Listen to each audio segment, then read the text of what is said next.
discuss Sidney's view on the antiquity and universality of poetry. Antiquity and universality of poetry are coined by Sidney in his prominent essay An Apology for Poetry. He fixed his goal to defend poetry from the allegations of the Puritans. The term antiquity and universality of poetry refers to the primitiveness of poetry and acceptance of poetry generation after generation. In this essay, Sidney has shown the antiquity and universality of poetry through some strong logics and references.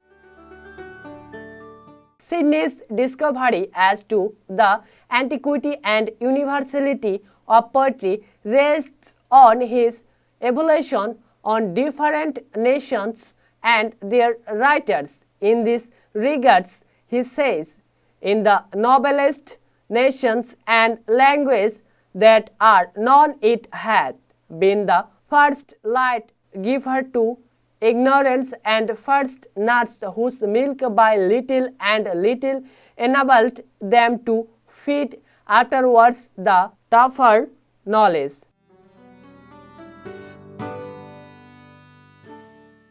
To prove his logic, Sidney provides historical references like Aristotle.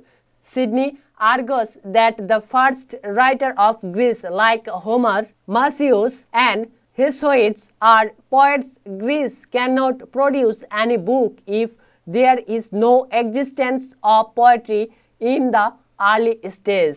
Nay, let any history be bought that can say any writers were there before them.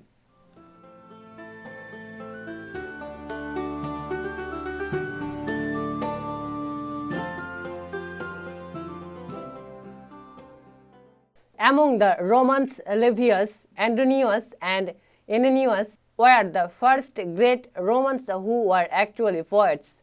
In the Italian language, Dante, Boccaccio, and Petrarch were the earliest poets. In English language, Chaucer and the Gower were the acceptable writers who were in fact poets. Even in barbarous nations like Red Indians, poets are found.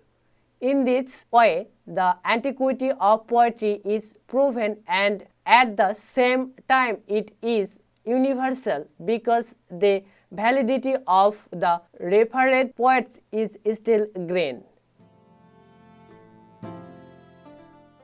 Sidney makes the antiquity of poetry more clear by referring that the earliest philosophers appeared in the guise of poets. He mentions the names of several philosophers like Solon and Plato, whose discourses were highly eloquent in poetic language.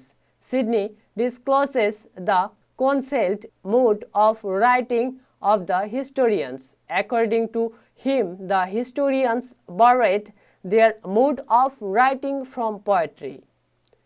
The matter of fact is that neither philosophers nor historians could have achieved much popularity if they had not employed poetic methods and modes of writing.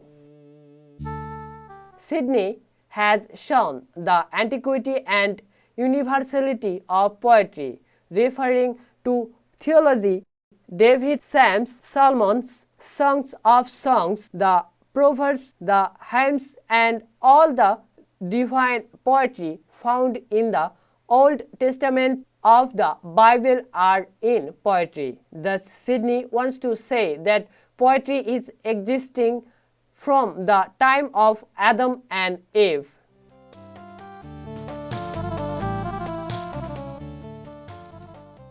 From the above discussion, it can be asserted that the term antiquity and universality of poetry is out and out proved by Sidney in An Apology for Poetry. By this term, Sidney has been able to establish the fact that poetry exists in the past. It is still existing and it will remain forever.